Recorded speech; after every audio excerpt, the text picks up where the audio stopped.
E aí galera, beleza? Como é que vocês estão? Meus amigos, o dia de ontem foi bastante enigmático. Tivemos aí duas falas do presidente que chamaram bastante atenção. Uma delas no cercadinho, a outra durante a live de ontem à noite. A gente vai comentar sobre isso, quero trazer para vocês algumas matérias da imprensa, esse inclusive é o nosso segundo tema, tá ali a fotinha da justiça, mas vamos abrir nosso vídeo de hoje falando sobre o governo Bolsonaro. Algumas notícias bem interessantes que envolvem aí infraestrutura, algumas notícias que envolvem o MEC, a parte de educação, questão sobre a gasolina também, enfim, muita coisa pra gente falar.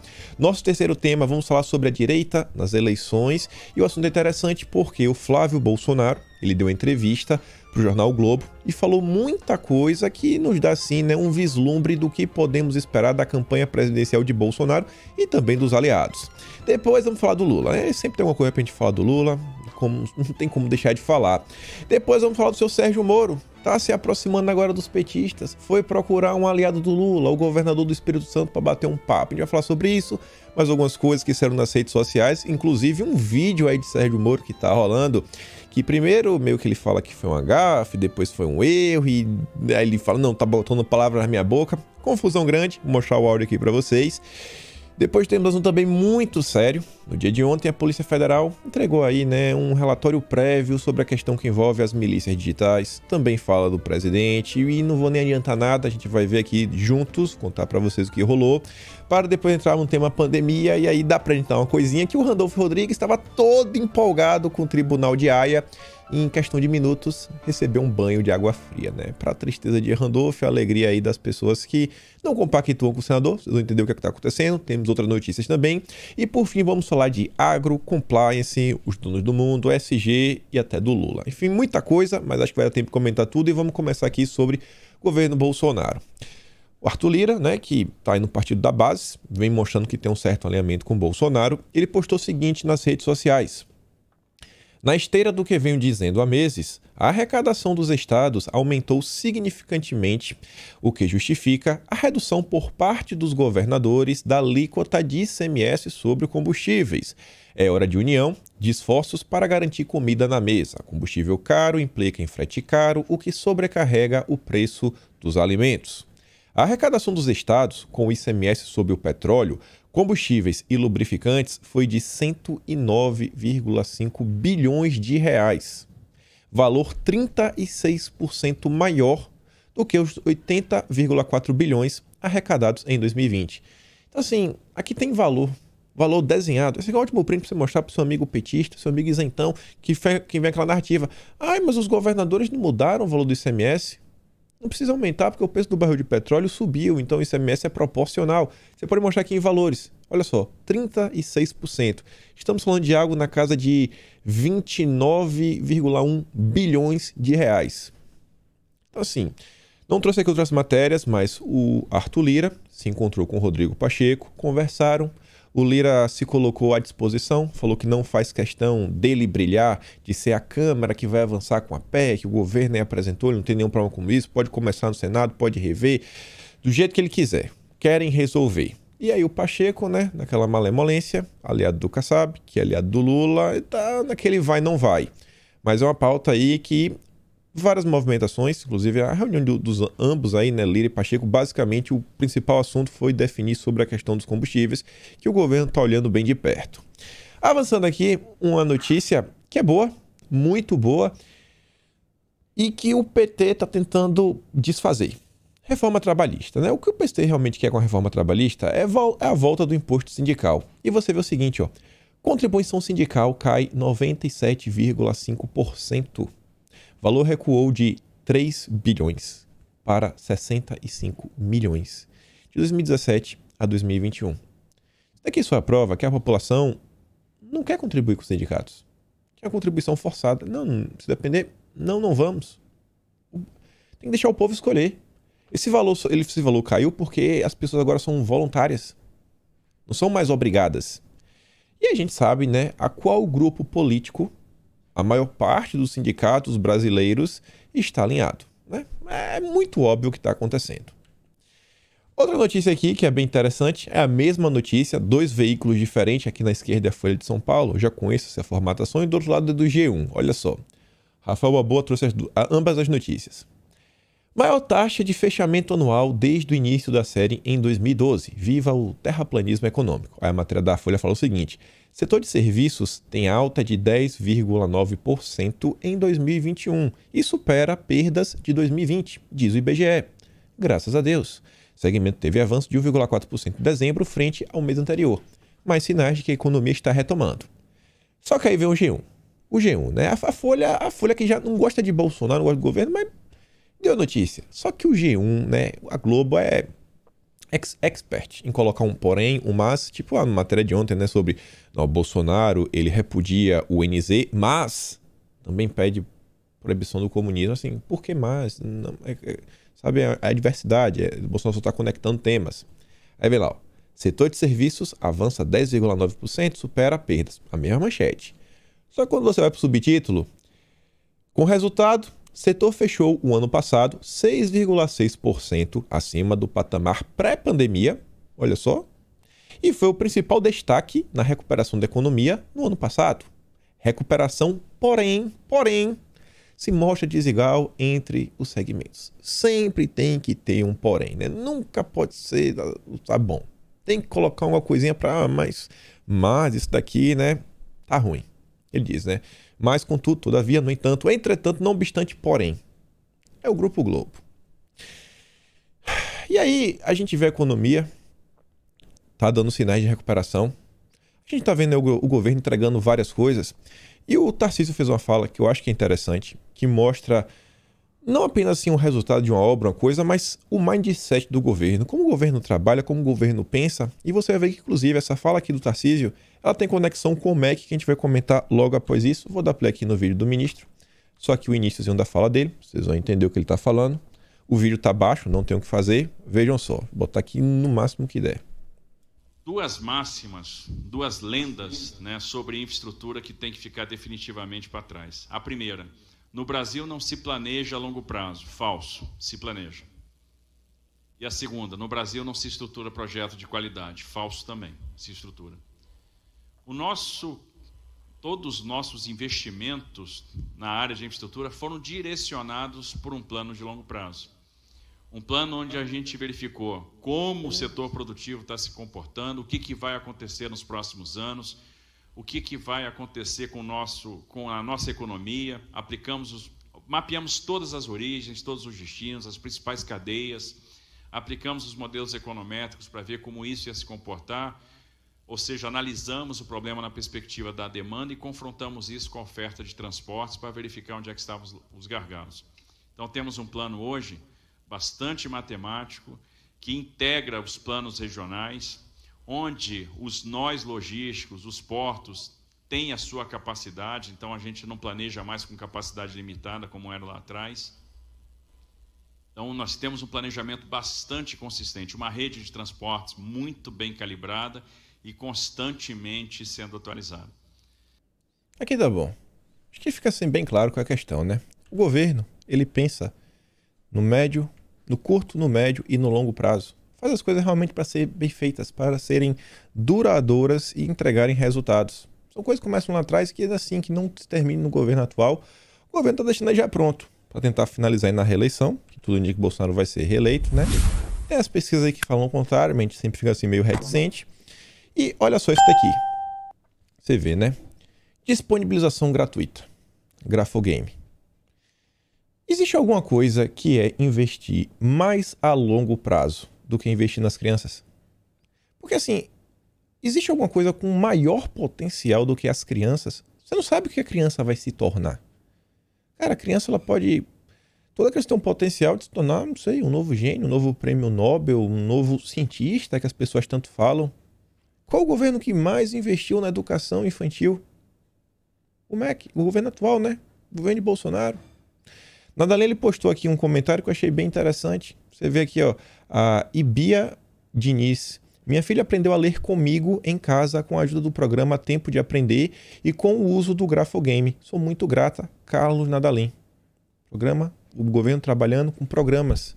Que, cara, assim, a gente aprender a ler é uma coisa que todo mundo faz e meio que não muda ao longo dos anos. Beleza que tem novas tecnologias e tudo mais, mas a metodologia, o método realmente efetivo, científico, os pessoal adoram falar, O próprio MEC coloca, né, ABC. Não, desculpa, ABC. É baseado em ciência, aprendizado baseado em ciência, acho que é esse daí o ABC. Mas assim, é sempre projetos baseados na ciência. E aí, vai falar o que agora? Aí o programa, ele vai estar pronto, vai estar disponível para as próximas gerações, para tentar recuperar, né, a destruição que foi feita no passado. Vocês vão ver como o MEC está realmente empenhado em virar a página, né, de tudo que o PT já fez no passado. Mas antes disso, você vê aqui também o ministro Milton.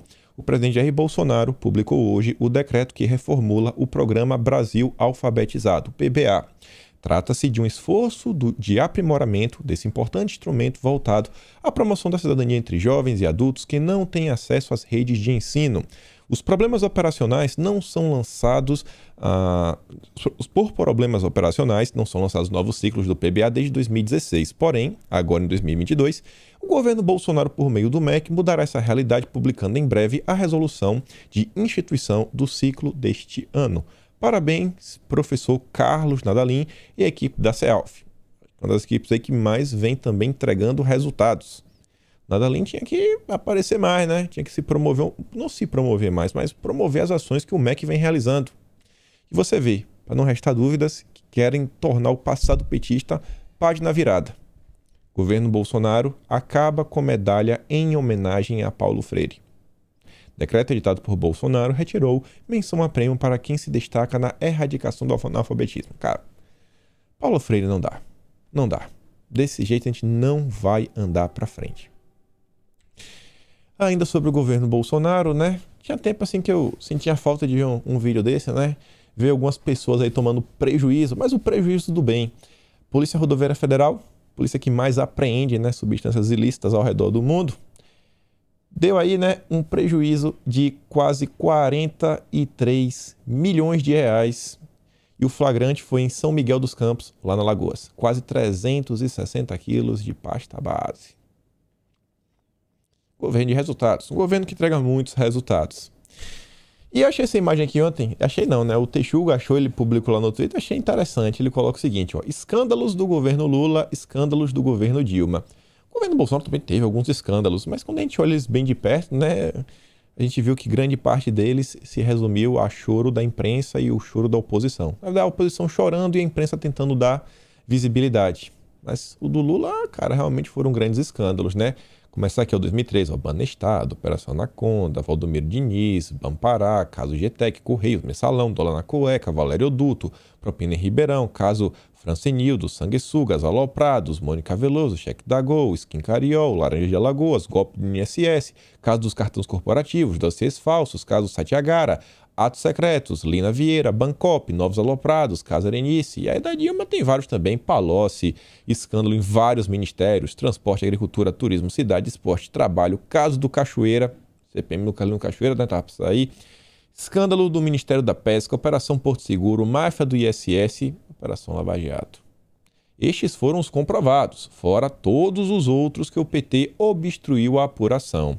Se você não se lembra do legado do PT no governo, basta uma rápida pesquisa no Google para concluir que estamos diante da maior confusão, né? Segundo palavra aqui, é uma organização que gosta de fazer coisa errada que esse país já viu. Ainda tem gente na dúvida em quem votar. E aí, sobre votação, Bolsonaro falou algumas coisas, né? Uma delas, de manhã aí lá no Cercadinho, ele falou que um tema aí que envolvia ditaduras, que fala que pô, não dá para ser assim em alguns locais, tendo trazer a ditadura através da caneta. E aí Bolsonaro fala que nos próximos dias vai acontecer algo que vai nos salvar no Brasil. Todo mundo ficou assim do que é, o que não é, tudo mais.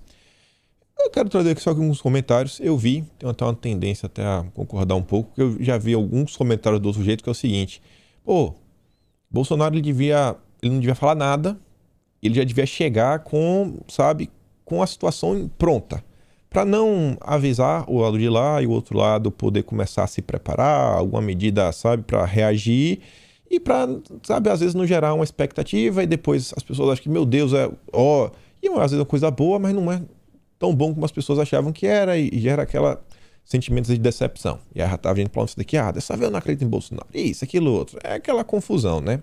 Mas enfim, independente, acho que tá todo mundo aí já de cruzando os dedos, perguntando, cara, o que é que vem aí? Todo mundo quer o melhor pro país. E além disso, tivemos outra fala. Não vou dar play aqui na fala, não tem pra quê. Antes dessa fala, um pouco dessa fala, um pouco assim significativo, não foi uma colada na outra, como o carinha do Metrópolis quer postar, vocês vão entender porque eu tô falando isso daí logo menos. Bolsonaro levanta um questionamento sobre os números da sua live e os números do pessoal que segue o Lula. Eu entendo, eu compreendo, eu realmente acho muito estranho o Lula, sabe, um grande líder, o grande mito, o grande, meu Deus, Deus brasileiro que vai vencer no primeiro turno com 85% dos votos. É muito estranho o Lula não ter quase ninguém assistindo a ele, enquanto o Bolsonaro contava lá que tinha quase 190 mil pessoas. Ao mesmo passo que tem alguns pontos que sempre tem que ser colocados assim, acho que na mesa, na hora de pensar. Eu vejo as pessoas que seguem o governo muito mais engajadas, com foco muito maior. Sabe? Pô, acompanha mesmo o que Bolsonaro fala, faz, onde ele dá entrevista. Na esquerda tem um engajamento, mas não é um engajamento em torno dos políticos. É um engajamento um pouco mais... ocorre de forma diferente, né? É mais no âmbito do entretenimento, da cultura, né? Da briga cultural, sempre pode falar assim, né?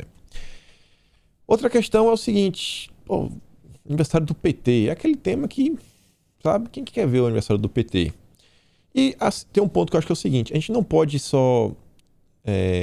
sabe, subestimar os adversários. Já levamos. Aí é balela, Lula não tem força nenhuma. Porque quando a gente olha recentemente, o Lula foi lá no Podpah, foi aquele podcast. E aí no Podpah, o Lula tinha mais de 300 mil pessoas assistindo ao vivo. Tem mais de 8 milhões e 600 mil visualizações. Então, tem vários fatores que determinam. A live de Bolsonaro é um resumo. Muita gente assiste porque é o resumo da semana. É o que vai ter e tudo mais. Óbvio, é muito estranho lá na live do Lula ter 500 pessoas, 3 mil pessoas. Cara, é um nada. É muito pouco, Mas também não acho que pode ficar nesse discurso que tu já ganhou. Eu acho que o melhor discurso de todos é o seguinte, cara. Até o último dia, né? Até ter o resultado final, que o resultado é esse, eu vou estar tentando mostrar, né? Porque eu acho que as pessoas deveriam apoiar o governo e mostrar o problema dos adversários. Acho que, cara, o resto é só a gente ficar pensando demais, jogando conversas ao vento. Enfim, o Bolsonaro fala isso, ele fala outras coisas na live também. E aí o tempo avança, e aí ele começa a falar um pouco a questão que envolve o TSE, os militares e tudo mais. E aí a Tsuki resumiu aqui uma frase que é o seguinte, ó, terminou hoje o prazo para o TSE, respondeu o Exército. Bolsonaro ainda afirma que haverá auditoria. Fala, acho que a maioria de vocês viram isso daí, porque eu falei que isso teve um intervalo de tempo entre a questão do Lula e a fala dele sobre o TSE. Olha o Metrópolis. O Sam Pancha, né, ele pegou o vídeo, deu aquela cortadinha padrão que ele faz. Aí eles até falam o seguinte, ó, edição fake. O reizinho da edição ataca novamente, cada dia mais esdrúxulos, seus remendos de recorte. Outra vez com a live do presidente Bolsonaro. Edição porca, falas desconexas, agrupadas para criar uma narrativa com o tema de fraude nas urnas. Melhora, tá feio. Aí ele fala o seguinte, ó. Bolsonaro recebe números da transmissão do PT com menos audiência que sua live e diz que isso prova fraude nas pesquisas. Em seguida, o presidente disse que as Forças Armadas detectaram vulnerabilidades no processo eleitoral, oficiaram o TSE e aguardam resposta para analisar. E aí já está tentando criar uma narrativa, né? A oposição sempre faz isso. Eu nem ia comentar sobre esse tema se não tivesse alguma coisa realmente substancial para ficar confabulando o que pode ser. Todo mundo está querendo saber, né? O que Bolsonaro vai falar nos próximos dias, o que está acontecendo. A Veja aqui trouxe a matéria, para mim faz muito sentido. Não sei se é isso que Bolsonaro vai falar, mas eu acho que tem pelo menos alguma ligação com o tema, que é o seguinte. Com munição do Exército, Bolsonaro questiona a TSE sobre o sistema eleitoral. O Radar mostrou na semana passada que Bolsonaro havia recebido informes da cúpula militar do governo sobre um documento sigiloso, elaborado pelos técnicos a serviço do general Heber Garcia Portela, comandante da Defesa Cibernética do Exército. A reunião em questão contou com a presença do Braga Neto, ministro da Defesa, e dos comandantes das 3 forças.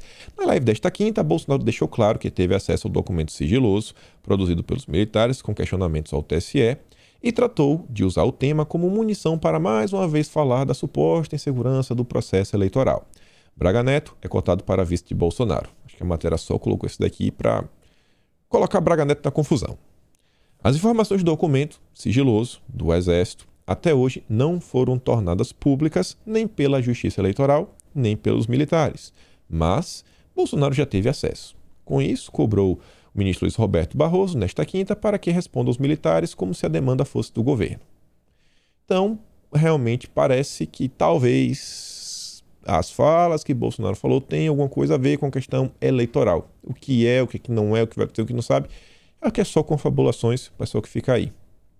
Esperar para ver. Esperar que as coisas se resolvam, né, da forma a melhor possível. Eu acho que é o interesse de todas as pessoas no Brasil a gente tem um bom processo eleitoral, né? Pô, terminou, todo mundo feliz, contente, ou só mesmo que seja triste, esteja satisfeito. Pô, assim, pô, beleza, eu tô triste, mas eu entendo, perdi. É isso aí mesmo, bola pra frente. Vida que segue. Vida que segue. E aí vamos falar, nós vamos no processo eleitoral, né? Eleições. Flávio Bolsonaro deu uma entrevista longa. Não vou trazer toda, óbvio, vou trazer aqui as partes que eu acho que são mais interessantes. Que muita coisa é o jornalista da Globo enchendo o saco. Mas, e você não acha que as acusações contra você, isso aqui, aquilo outro, não vão desgastar a imagem do seu pai? Pô, óbvio que vai, né? A imprensa vai usar isso daí o tempo todo. Aí essas perguntas assim que não levam a lugar nenhum, que a gente já sabe, só tá respondendo ao jornalista. Mas eu quero trazer aquele né, os easter eggs, aquelas pistas do que a gente pode esperar. O título da matéria é o seguinte, entrevista. A questão dos imunizantes gerou um desgaste para o presidente, diz Flávio Bolsonaro. Primeira pergunta que eu trouxe, acho que inclusive a primeira pergunta da entrevista é o seguinte: qual é o seu papel no comitê de campanha e quais os papéis de outros integrantes? E aí o Flávio fala o seguinte: estou dedicando um tempo para tomar as decisões no tempo que o presidente não tem. Sei quais são as preferências e como funciona um pouco a cabeça dele. Isso estabiliza e dá menos trabalho. Quantas vezes já falei para vocês, Flávio Bolsonaro, ele pode não estar aí ativo nas redes sociais, fazendo live, isso, aquilo, outro, mas é meio que o homem de confiança de Bolsonaro, para tratar de diversos temas, principalmente que envolve aí, por exemplo, indicações. O Flávio está sempre lá, aquela primeira conversa para tentar facilitar realmente a vida do pai dele. Sei mais ou menos o que Bolsonaro quer nos estados, sei com quem é possível caminhar e com quem não é. Começamos a fazer um mapeamento de todo o Brasil, traçando a estratégia nos estados e vendo o que é importante para cada partido para que todo mundo fique bem atendido nessa coalizão. Aí você vê, Bolsonaro realmente já está focado nas eleições, diferente do que foi 2020, diferente até do que foi 2018, que estava pensando nele, não era candidato. Pô, como é que o Bolsonaro vai fazer? Episódio do Brasil, tá sozinho, só tinha o povo e os filhos do lado. Agora tem uma certa estrutura. A gente vem vendo que ele realmente formou uma base de pelo menos 3 partidos que se consideram tão fechados com ele, né? Republicanos, PP e PL. Às vezes um reclama de uma coisa e outra e por isso que tá vendo aí. Não, a gente vai ver aqui como é que vai fazer, conversar para todo mundo sair feliz. Tem aquela questão que envolve os deputados, para todo mundo não ir para o mesmo partido, para não gerar ciúme. Não, vamos distribuir os deputados aqui, deputados acolá, que no final das contas são partidos que integram a base do governo. Fala aí, vai fazer isso daí. Então, ele é o homem, ele também fala o seguinte, que ele sabe com quem é possível caminhar e com quem não é. Então, assim, em tese também, o Flávio está na pista para fazer as articulações. E vocês vão entender isso daí lá na frente, quando a gente falar do União Brasil e do Zema. E ele termina falando, também estamos montando a estratégia da comunicação. Já está entrando em março e, graças a Deus, né, a comunicação já está avançando. Importantíssimo isso aqui também. E aí, ainda continuando essa pergunta, falando o seguinte, nas pesquisas que fazemos, observamos que muita gente não tem conhecimento das coisas boas que o presidente Bolsonaro fez, muito em função da nossa deficiência na hora de comunicar. A comunicação do governo Bolsonaro realmente foi o calcanhar de Aquiles, deixou muito a desejar. No começo do governo, havia um entendimento de que o uso da internet bastaria, por isso não se priorizou, por exemplo, a publicidade do governo nos veículos impressos, televisão, de rádio. Hoje a gente sente falta. Mais do que isso, né? Não sei se apenas publicações dos feitos do governo. Eu acho que os bons membros do governo, aqueles que a gente sabe que realmente, cara, esses estão fechados com o Bolsonaro. Esses aí, onde eles forem, eles realmente vão defender o governo. Tem que botar pra essa galera rodar. Botar pra rodar. Eu até conversei com a pessoa ontem, é o seguinte, cara, tá tendo essa confusão com o Jovem Pan. Eu falei o seguinte, se tu puder escolher, tu pode ir, tem direito assim, tu vai ser entrevistado. Aí eu vou botar aqui na mesa, tu vai escolher. Tu prefere dar 3 entrevistas na Jovem Pan, uma no Ratinho ou uma no Faustão? Uma no Faustão.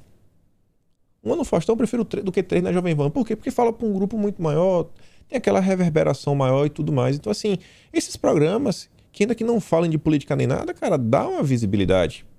Às vezes o programa do Siqueira, que é aquele programa mais policial, dá muito mais visualização, gera uma agenda, gera conteúdo, Siqueira é um cara engraçado e tudo mais. Bolsonaro se elegeu no Super Pop. Quem nunca viu algum vídeo de Bolsonaro, algum recorde de Bolsonaro no Super Pop? Clássico, CQC. Então, cara, não pode desprezar essa mídia offline. Não pode, não pode. E até porque a internet, se a gente olha assim em números reais, cara, não atinge nem de perto 30% da população. Não atinge, não atinge. Vamos pegar o maior canal hoje, né, que tem um conteúdo mais à direita, Jovem Pan, o maior programa aí, em tese, o Pingo nos Is. Se bater 1 milhão de views, que às vezes batem por programa, a gente está falando de menos de 0,5% da população. Menos de 0,5%. Ah, mas tem as rádios, aí tem a TV aberta. Tudo bem, mas vocês acham mesmo que roda o Brasil inteiro? Então, é o trabalho de formiguinha. Só quem atinge o Brasil inteiro, defendendo o governo, mostrando as coisas boas, são vocês. Só o trabalho de formiguinha. Só o trabalho de formiguinha. Tô fazendo questão sempre de estar trazendo essas informações no início, sabe? Porque você falou, cara, eu já trago tudo bonitinho, trago recortado, trago já marca-texto. Às vezes vocês estão aí, pode estar no celular, bate um print, mostra pra mim, mostra aquilo outro, que nem precisa mostrar a minha cara, mas tá ali a notícia, aqui, ó, cara, pô, as notícias do dia que saíram, tem um Telegram de Bolsonaro, tem que correr pra tirar esse prejuízo, né? Tem muita gente que realmente não sabe dos feitos do governo. Aí a matéria continua e pergunta o seguinte: como o vereador Carlos Bolsonaro participará da campanha deste ano? Carlos tem o valor de ser intuitivo, de saber aquilo que o eleitor do Bolsonaro gosta, e ele consegue transformar isso em conteúdo. Creio que isso manteve o nosso eleitorado muito consolidado. Esta será uma campanha diferente para mostrar o que foi feito. O Carlos vai continuar porque ele está próximo da nossa raiz. Carlos não deixa Bolsonaro se distanciar de sua base. E é interessante ver algumas pessoas que direto, né, reclamam do Carlos, falam que o Carlos atrapalha o pai dele, né? As mesmas pessoas que falam que Bolsonaro, né, abandonou as pautas são as pessoas que falam que o Carlos está atrapalhando tudo mais. Interessante, né? Interessante demais. Interessante. Sempre desconfiem e falam, o Bolsonaro devia se afastar de seus filhos. Sempre deu errado, né? Sempre deu errado. Aí a matéria continua, aí aqui a gente termina aqui o que eu fiz questão de trazer, que é o seguinte, ó. As negociações com os partidos aliados em torno da candidatura do presidente Bolsonaro passam pela concessão de cargos no governo? É uma pergunta. E o Flávio responde, ninguém está falando de cargo, mas de composição dos estados. Nesse momento ninguém está falando de cargo, mas vamos compor. Com as pesquisas, avaliamos os nomes mais fortes para concorrer a governo e ao Senado em cada estado. Então o governo, olha só, já está olhando tudo. Essas eleições, graças a Deus, serão diferentes. Aparentemente, o governo vai tentar se posicionar em tudo. Também avaliamos os nomes de candidatos a deputado federal e a que partido eles devem se filiar. Exatamente, para todo mundo sair feliz, né? E unido e com a base bem sólida para um novo mandato, né? A partir de 2023. Em São Paulo, maior colégio eleitoral do país, o PP do Ciro Nogueira está apalavrado com o vice-governador Rodrigo Garcia ligado ao João Dória, que vai concorrer ao Planalto. Isso não é incoerência? E ele fala, o Ciro entende que o cenário da época em que houve a conversa mudou. O presidente foi para um partido grande, que é o PL. Ele é um ministro que ocupa talvez a pasta mais importante do governo e ele também está buscando esse diálogo para ver se há um consenso. Mas o PP certamente estará com o Tarcísio de São Paulo, um candidato fortíssimo ao governo. Então o Flávio meio que está prometendo que o PP vai estar fechado. Vai estar fechado. Vai, não vai? Sei. E aí, olha só. Mourão aposta em Braga Neto para vice de Bolsonaro. Na matéria também o Flávio fala que Mourão deve vir como senador pelo Rio Grande do Sul. As apostas aí que o Braga Neto vai ser o vice estão crescendo, né? Estão sendo ventiladas. O Flávio Bolsonaro também fala nessa possibilidade e cita a Tereza Cristina. Não sei se está citando realmente como uma possibilidade real ou como um aceno, né, pessoal do União Brasil. Lembra que ele falou, não, só que eu sei com quem eu posso conversar, sei com quem eu não posso. Durante a matéria ele também cita até o Assemineto na Bahia e fala, por a gente tentar aqui procurar um cenário para compor, mas as pesquisas que deram para ele, está falando que se ele se juntar com o Bolsonaro dá ruim e tudo mais, que isso, que aquilo outro, acho que não é assim e tudo mais. Não trazer de perto, até porque, né, se o União Brasil no meio da pista, ou o Sérgio Moro vai tentar trazer para perto, ou o Lula vai tentar trazer para perto. E você vê aqui, ó, Flávio Bolsonaro entra em campo para evitar a aproximação de governo Zema e Lula em Minas. Flávio, né, entrou em campo para tentar frear aproximações de integrantes do governo do Zema com Lula. O filho 01 de Bolsonaro se reuniu no início dessa semana com o governador mineiro em Belo Horizonte. Flávio apontou gestos públicos de Bolsonaro a Romeu Zema e cobrou uma composição que ajude o pai, seja com um vice ou um senador de sua chapa em Minas ligado ao presidente. A meta é que o posto seja ocupado pelo ministro do Turismo, Marcelo Álvaro Antônio. Em cima do muro, e pressionando pelos aliados para se descolar de Bolsonaro, Zema se comprometeu a dar uma resposta até o fim do mês. É esperar para ver. Minas Gerais é o segundo maior colégio eleitoral do Brasil. Desde as eleições da redemocratização, todos os presidentes que venceram também venceram no estado de Minas Gerais. Coincidências aí da vida. É o que eu digo. Flávio pode não estar aí, vídeo, isso. Tá trabalhando, né? Quem trabalha às vezes não tem tempo de ficar aí dando um salve para todo mundo. Vamos aí observar de perto. E você, né, vê isso daqui também. Uma aproximação com o União Brasil não só pode trazer o apoio do partido, mas como pode ajudar a resolver alguns atritos, né, que estão começando a gerar. A gente sabe que a Câmara, hoje em dia, como eu posso falar, né, o eleitor, né, o apoiador do governo, amadureceu. Até o Flávio fala sobre isso também, que fala, o pessoal amadureceu, entendeu que é preciso compor, é preciso ter uma base e tudo mais. Eu acho que isso é uma verdade. E a gente, nesse amadurecimento, a gente começa a entender como é que funciona melhor o legislativo no Brasil. Sabemos das comissões, tanto se fala a CCJ, acho que todo mundo conhece, né, pelo menos quem acompanha a política no dia a dia. E o presidente das comissões, né, ele fica, em geral, 1 ano no cargo, no ano seguinte muda, inclusive está no regimento. Atualmente a Bia Kicis, e no acordo que existia, quando a Bia saísse, o Vitor Hugo iria assumir. Mas os deputados bolsonaristas estão de saída do partido e está essa confusão. E a matéria é mais ou menos sobre isso. União Brasil quer tirar bolsonaristas do comando de comissões da Câmara. União promete tirar os espaços de bolsonaristas na presidência de suas comissões na Câmara. A mais cobiçada delas, a CCJ, vai substituir a Bia no mês que vem. Havia um acordo que para o Vitor Hugo assumir o lugar da Bia, mas dentro do União Brasil há um desconforto ao seu nome. O deputado deve deixar o partido para disputar o governo de Goiás, a pedido do presidente Bolsonaro, e aí vai ser meio complicado, né? Porque o União Brasil vai ter o Ronaldo Caiado. Aí eles não vão querer deixar o cara brilhar, né, na CCJ. Vai ganhar palco, vai ganhar destaque, vai aparecer na imprensa. E aí um dos nomes cotados para o lugar da Bia Kicis, para substituir, em vez de ser o Vitor Hugo, é o deputado Elmar Nascimento. Se não me engano, o Elmar é baiano até. Seria próximo até o ACM Neto. Deve ser um dos motivos do Flávio também, tentando fazer uma cena para ACM Neto. E é um cara que também seria próximo ao Arthur Lira. Que, na pior das hipóteses, né, não sei, acho que alguém oposicionista ao governo, ao extremo. Além da CCJ, a União Brasil comanda quatro comissões: Agricultura, Educação e Meio Ambiente, que é comandada por Zambelli, a outra que deverá acompanhar Bolsonaro no PL. A legenda pretende dar espaço a parlamentares independentes para afirmar a posição desalinhada do governo em seu último ano do mandato. Por isso que aí o Flávio está aí rodando no Brasil, né? Esperar para ver. Entrando aqui no nosso próximo tema, né? O Lula também está se movimentando, questão política, e você vê, ó. Em encontro, Kassab dá prazo a Lula para discutir possível aliança. Se encontraram, né? Aquele encontro que a gente já esperava, Lula e o Kassab, né? Amigos e irmãos, só para ver os pormenores. Segundo apurou a coluna, Lula reforçou mais uma vez o apelo para que a legenda do Kassab apoie o Lula já no primeiro turno. Petistas avaliam que o apoio do PSD é vital para Lula tentar ganhar a disputa já no primeiro turno. Vocês percebem como o PT está preocupado em levar no primeiro turno? E a gente já comentou sobre isso. A terceira via é um braço auxiliar do PT. Está aí para desgastar Bolsonaro. Então o eleitor fica assim meio, né, barata voa. É tanta gente, é tanto candidato. Ele fica, tem Lula e Bolsonaro, mas tem esses aqui também. Ele fica assim meio perdido. Ele não foca no que realmente importa. E tem muita gente que não entende que não existe terceira via. No final das contas, no máximo vai ter o segundo turno entre Lula e Bolsonaro. E aí vai ter que decidir. E quando ficar no segundo turno, cara, ou é Lula ou é Bolsonaro, aí, irmão, vai cair a ficha. Vai falar, caraca, bicho. Caraca, velho. A gente vai votar no Lula de novo, velho. No Lula, depois de tudo que eles fizeram. Então, o PT teme e teme muito um segundo turno.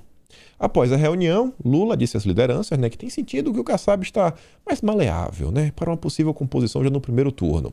No eventual segundo turno, o Kassab já deixou claro: estou fechado com Lula. No segundo já está certo. Inclusive, né, o Kassab ontem, olha só, né, gravou um depoimento para a programação especial de aniversário de 42 anos do PT. Que lindo, né? Que beleza. A Veja já fala: aonde vai Kassab? Presidente do PSD dá 3 sinais de que caminha para Lula. Não me diga, né? O Coutinho tá falando. A gente tá falando isso aqui acho que desde maio do ano passado. Desde maio do ano passado. E olha só isso daqui. Matérias que se complementam. Uma sai na Veja, uma sai no Metrópolis e outra na Folha de São Paulo. Lula diz a pesos pesados do agronegócio que Alckmin vai para o PSD. Ué, mas o Alckmin não é para o PSB? Sim. Mas por que o Lula está falando isso daí? Olha a matéria abaixo. Candidatura de França dificulta filiação de Alckmin ao PSB, dizem petistas.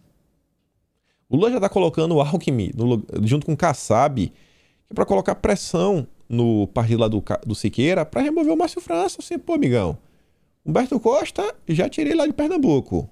Já tirei. Faz tua parte. Senão, né, pô, vou ter que dar vice pro Kassab. E aí, como é que vai ser? O PT não aceita negociar nem com os aliados. Nem com os aliados. E o Kassab aqui ganhou um reforço de peso. Um cara adorado pela imprensa, né? Você vê que tá direto, sempre fotos bonitas ou maravilhosas. Paulo Artung, amigão do Luciano Huck, tá Ilona Zabor, tá lá no Conselho da SEBRI, que a gente comentou no vídeo de ontem. Movimenta Agora, renova a BR, já foi governador no Espírito Santo. No passado militou pelo partidão mesmo comunista, não é o regime militar. Esse é o seu Paulo Artung. Tá aí, já deve se filiar ao PSD do Kassab. Olha só como são as coisas. E já pegando o gancho do Espírito Santo, vamos fazer aqui um vínculo com o senhor Sérgio Moro, que, olha só, governador de partido que negocia com Lula receberá Sérgio Moro. O governador socialista Renato Casagrande, do Espírito Santo, vai receber o Moro neste fim de semana em Vitória. Embora seu partido negocie uma aliança com o PT, Casagrande ainda não declarou apoio público a Lula. Tá na dúvida. Quem olha só, né? Olha só. O cara tá em dúvida entre o Lula e o Moro é porque, cara, são iguais, né? São iguais. Até agora o governador não anunciou que é candidato à presidência da República pretende apoiar nas eleições de 2022. É grande piada, grande piada. Aí você vê isso daqui, né? Que por mais que o Moro esteja procurando apoio, parece que a situação não tá muito boa. O Julian Lemos fala o seguinte: o Podemos errou, né, feio, em encastelar Sérgio Moro. Um projeto de país de tamanha envergadura priorizando um projeto partidário.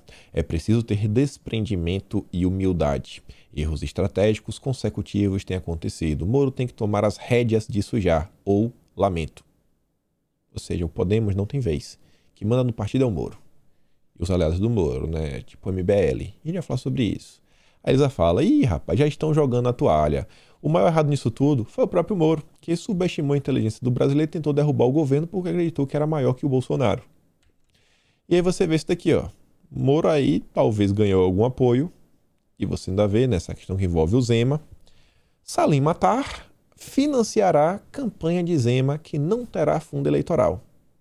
Muito fácil, né? Não ter fundão, como você ter um bilionário lhe ajudando. A Anitta fala: ó, não pego o dinheiro do fundão, apenas devo favorzinho para empresário durante 4 anos. Viva a licencinha. Genial. E o Renato fala: pô, será que o Salim vai pedir pro Zema dar palanque pro Moro? Sim ou com certeza?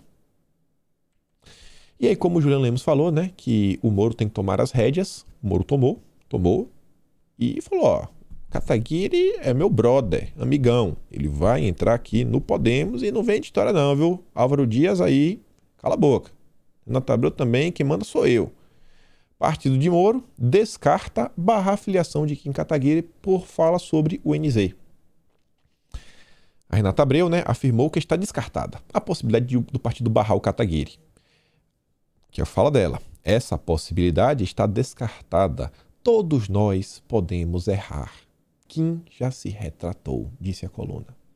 Foi um pequeno erro, né? Erro. Foi erro ou foi gafe? É erro, é gafe ou é crime? E aí, qual das opções? Por que eu tô falando isso? Já chegamos lá. Não sei se eu botei aqui na... Nem sei se eu botei o print aqui, viu? Tô até na dúvida agora. Deixa eu até ver isso aqui por um segundo, só para ver se não fica melhor botando aqui nessa posição. Pera aí. Deixa eu ver. Ah, tá de boa, tá de boa, tá de boa.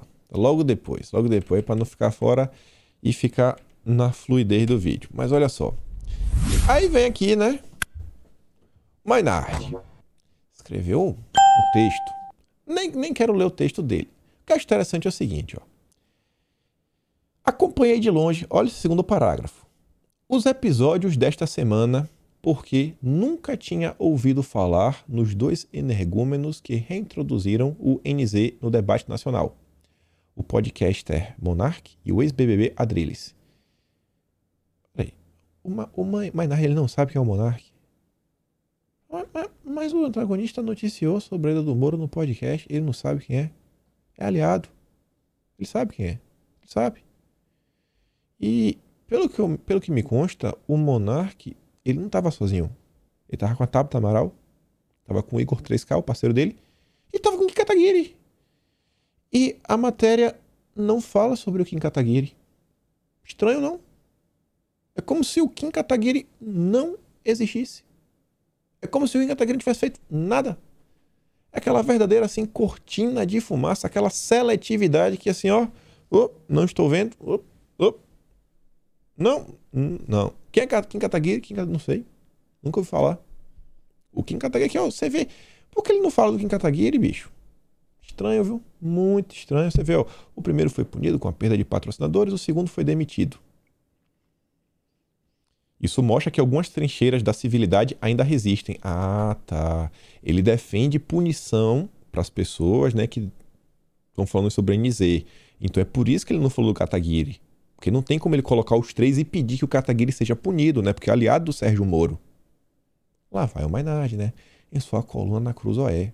Na Ilha do Desespero. Ai, viu? Pra dar risada. Só que aí, o tempo passou, e o Sérgio Moro se pronunciou sobre o caso do Kataguiri. Finalmente. Vou dar play aqui no áudio. Fiz questão de pegar um trecho do áudio e repetir algumas vezes para você, assim, para fixar na sua mente, né? Olha só aqui, vou dar play no vídeo. Vamos ouvir juntos. Cadê, senhor? Cadê? Ele tá aqui assim. Cadê onde foi que eu salvei? Vai ficar bonitinho aqui. Putz, aqui. Olha só. Em relação a essa fala, ele já pediu as escusas, pediu desculpas a todas as pessoas, como tem que ser. Tá. Tem realmente que pedir desculpas nesse caso. Agora, ele tem um histórico como parlamentar, não vamos apagar esse histórico, porque ele cometeu esse erro brutal, tá? Mas não reflete o que ele pensa, foi uma gafe verbal.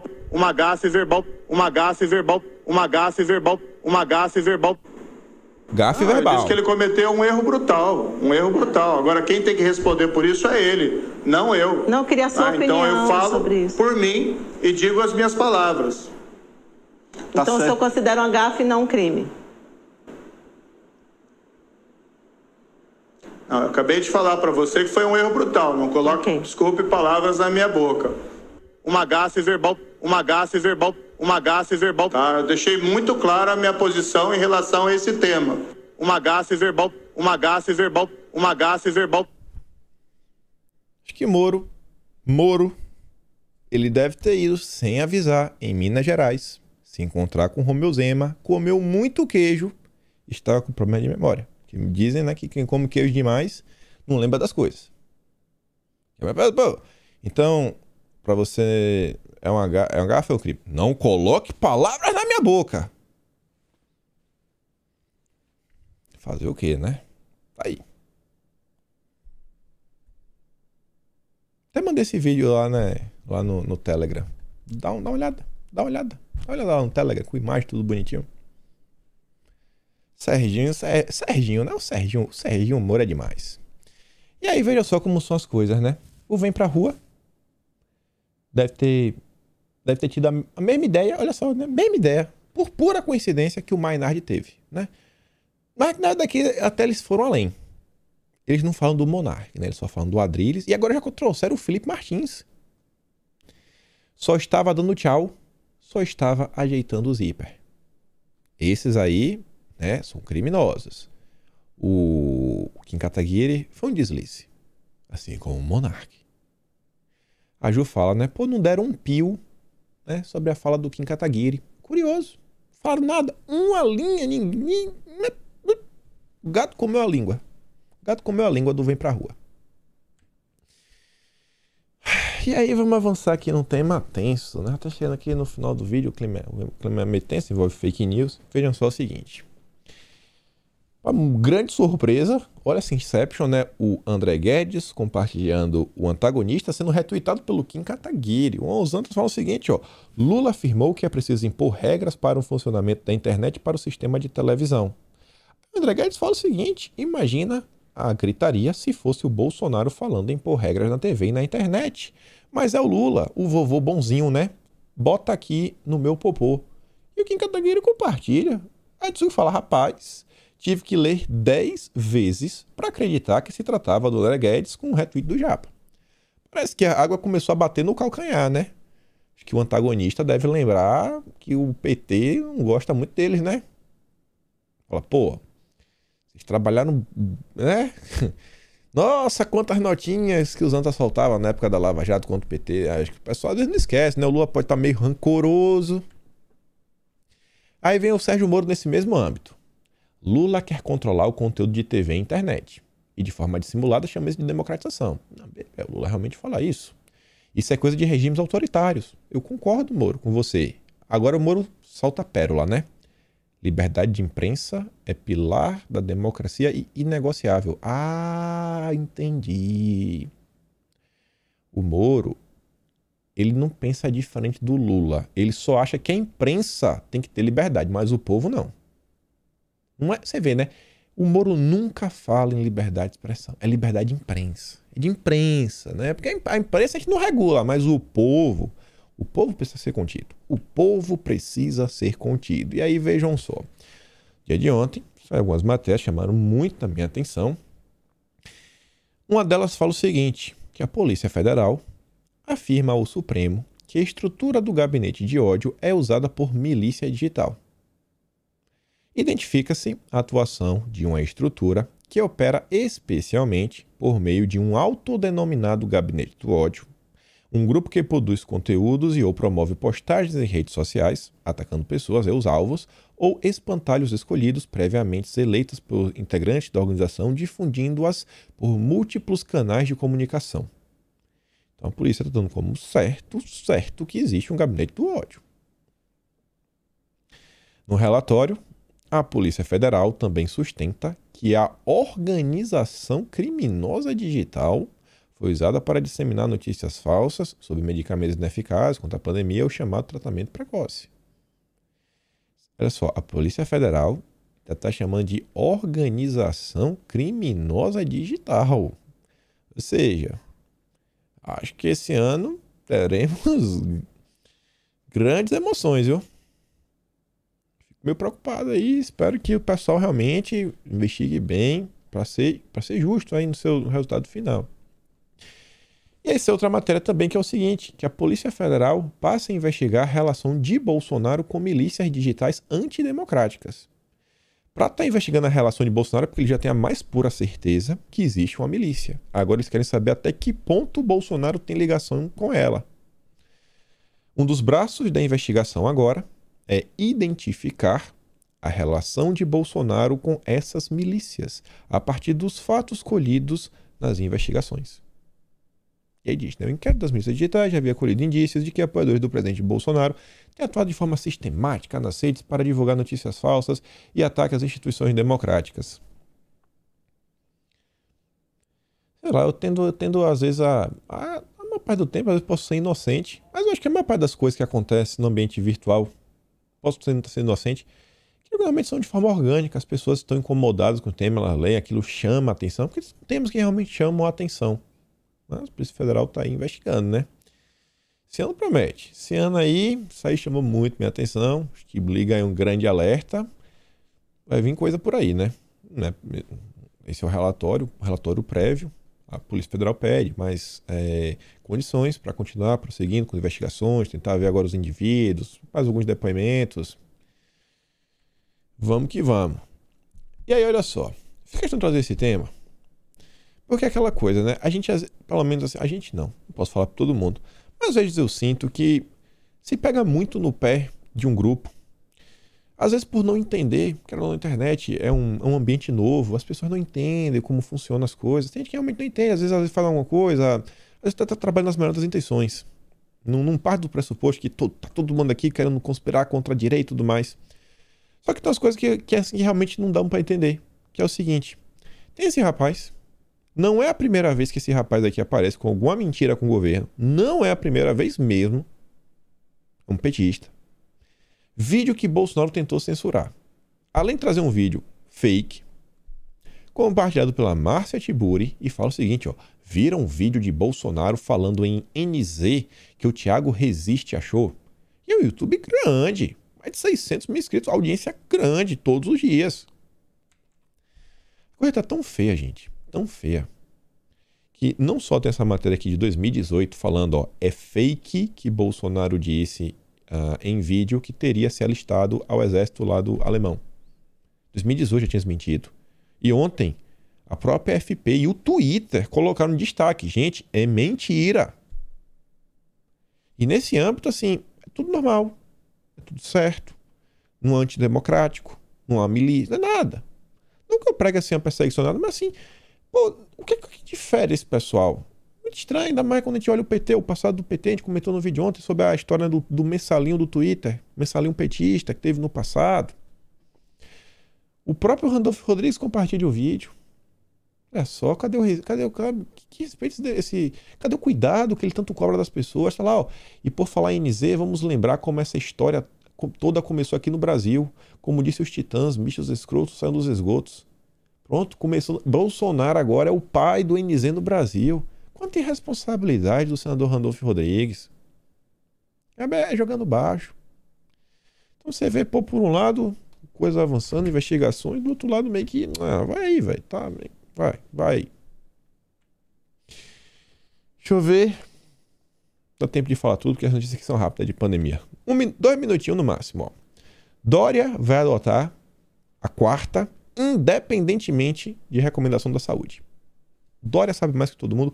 Os cientistas do Dória sabem mais que todo mundo. Ah, mas o Ministério da Saúde... Não importa. O Dória...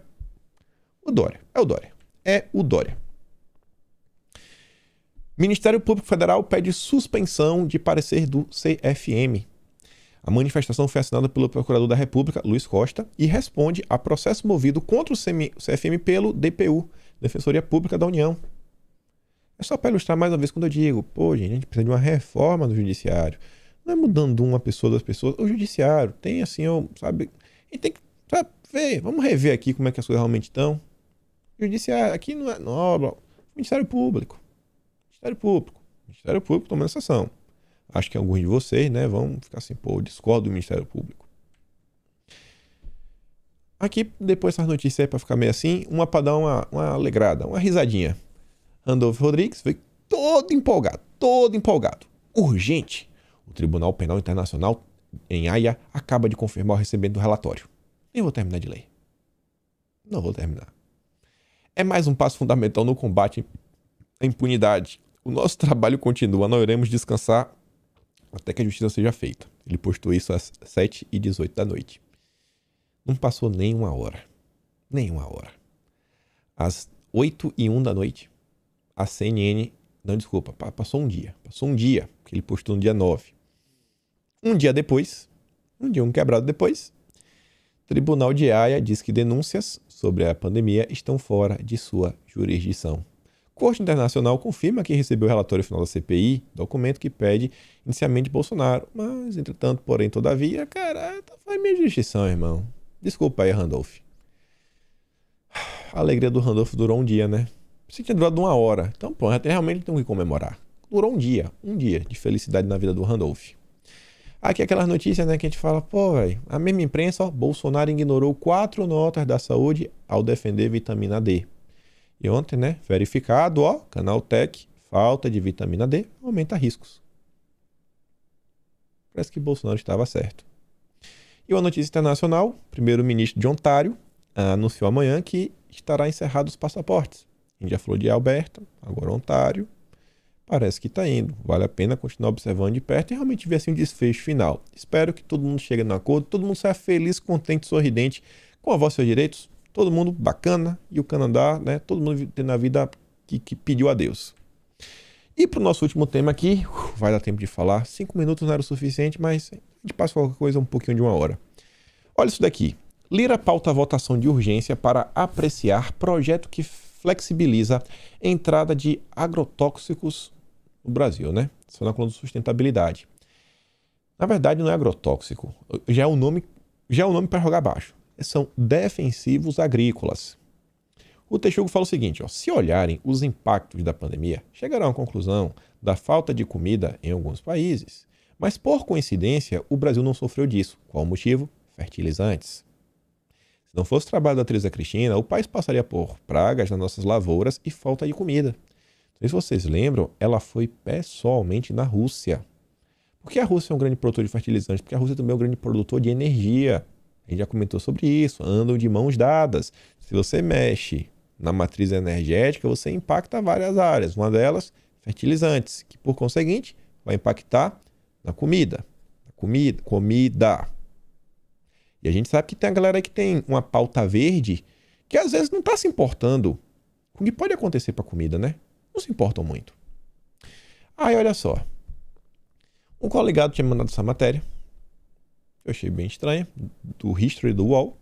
Pesquisadores, olha só, já traz o argumento de autoridade que defendem que suspensão da atividade pecuária, vamos tirar os bois, poderia reduzir drasticamente o aquecimento global em apenas 15 anos. Será? Aí a própria matéria já fala o seguinte, eu já vou para da crítica. A matéria critica a afirmação. A pesquisa também gerou críticas. O Jonathan Foote, que é o chefe de meio ambiente do Conselho de Desenvolvimento da Agricultura e Horticultura da Grã-Bretanha, esse cara afirmou que a pesquisa sofre distinta falta de independência. Isso porque o Patrick Brown, que além de pesquisador, é o CEO de uma empresa que é líder do segmento de carne artificial. Deve ser por isso. Pare de produzir os bois, que eu vou ter carne para todo mundo, né? Olha aquela mudança de mercado através de compliance. Através do compliance. A gente vai forçar, né, a redução do boi, para a gente adequar todo mundo para o ESG e a gente vai salvar o planeta. Food classificou a pesquisa como mais um estudo de modelagem falha, usando emissões globais exageradas, blá blá blá. Em entrevista ao Daily Mail, ele ainda apontou outros problemas. Não considerar se tal movimento produziria alimentos suficientes para uma população global crescente. Ou o impacto socioeconômico que isso causaria nos países em desenvolvimento e uma omissão muito significativa. Completou. Olha só, né? Olha a agenda verde, agenda de compliance. E aí, lendo lá o Metrópolis, na lida, tem as propagandas, né? Olha a propaganda que apareceu ali para mim, né? A primeira. iFood assina a carta de compromisso junto a entregadores. E embaixo é o seguinte, ESG está crescendo nas decisões e na influência das decisões que envolvem mineração. Olha, o tema é ESG. Essa pauta, a gente está modificando mercados, modificando o funcionamento de indústrias como um todo, em nome, né, de salvar o planeta. E a gente fecha o vídeo com essa matéria aqui. A estratégia de Lula para dialogar com o mercado financeiro. Quem é que realmente criou o ESG? O mercado financeiro. Quem é que mais trabalha pela implementação do compliance? O mercado financeiro. A gente comenta direto. E eu falo, o Lula e o Moro é a mesma coisa. Lula tem estratégia definida sobre como serão suas conversas com o mercado financeiro durante sua campanha. O ex-presidente disse que questionará representantes do segmento sobre 2 pontos. Como pretende ajudar o país e políticas sociais. Políticas sociais, leia-se, ESG, compliance. Quais são as políticas, né, de inclusão? Gente, política de inclusão, não, olha só, a gente vai criar uma medida aqui para a gente ter meio que uma cota de tantas pessoas disso, aquilo, outro, tudo mais. Isso é SG, falando SG. Não, a gente vai fazer aqui, negócio verde, blá, blá, blá, SG. Enfim. Reflete, Fico por aqui. Nunca foi tão fácil escolher um candidato. E a gente se vê amanhã. Aquele grande beijo, abração, minutos e valeu, meus amigos. Fui!